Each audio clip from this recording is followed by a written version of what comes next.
পুরো মধ্যপ্রাচ্য যেন এক দাহ্য বারুদের স্তূপ, আর কেউ যেন আগুনের ফুলকি ছুড়ে দিচ্ছে ঠিক তার মাঝখানে। সেই কারো নাম এখন আর কারো অজানা নয়। তুরস্কের প্রেসিডেন্ট এরদোয়ানের অভিযোগ, ইসরায়েলের প্রধানমন্ত্রী বেনিয়ামিন নেতানিয়াহু ইচ্ছাকৃতভাবে পুরো অঞ্চল জুড়ে আগুন লাগাতে চাইছেন। ইরানের নতুন প্রেসিডেন্ট মাসুদ পেজেশকিয়ানের সঙ্গে এক গোপনীয় ফোন আলাপে এরদোয়ান স্পষ্ট করে বলেছেন, গাজায় হওয়া জাতিগত হত্যাকাণ্ড থেকে দৃষ্টি সরাতে ইরান হামলা চালিয়েছে ইসরায়েলে। তার দাবি, এই হামলা কেবল ইরানের উপর নয়, এটি পুরো আঞ্চলিক শান্তির উপর হামলা। তবে এরদোয়ান এখানেই থেমে থাকেননি। তিনি একে একে ফোন দিয়েছেন সৌদি যুবরাজ মোহাম্মদ বিন সালমান, পাকিস্তানের প্রধানমন্ত্রী, জর্ডানের বাদশাহ এবং মিশরের প্রেসিডেন্ট সিসিকে। বার্তা একটাই, নেতানিয়াহুর ইসরায়েল এখন এই অঞ্চলের সবচেয়ে বড় হুমকি।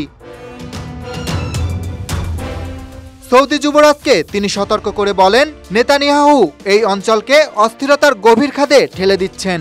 আর মিশরের প্রেসিডেন্ট সিসির উদ্দেশ্যে বলেন, আইনের তোয়াক্কা না করার এই প্রবণতা পুরো বিশ্ব নিরাপত্তাকেই প্রশ্নবিদ্ধ করছে। এরদোয়ানের এই বক্তব্য শুধু রাজনৈতিক কূটচাল নয়, এটি যেন এক স্পষ্ট বার্তা, বিশ্ব এখন দ্বিধাবিভক্ত।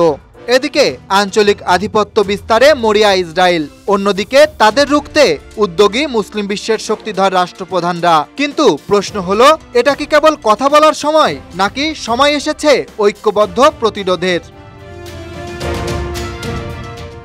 গাজা থেকে তেহরান, দামেস্কো থেকে রিয়াদ, চারিদিকে আগুনের গন্ধ।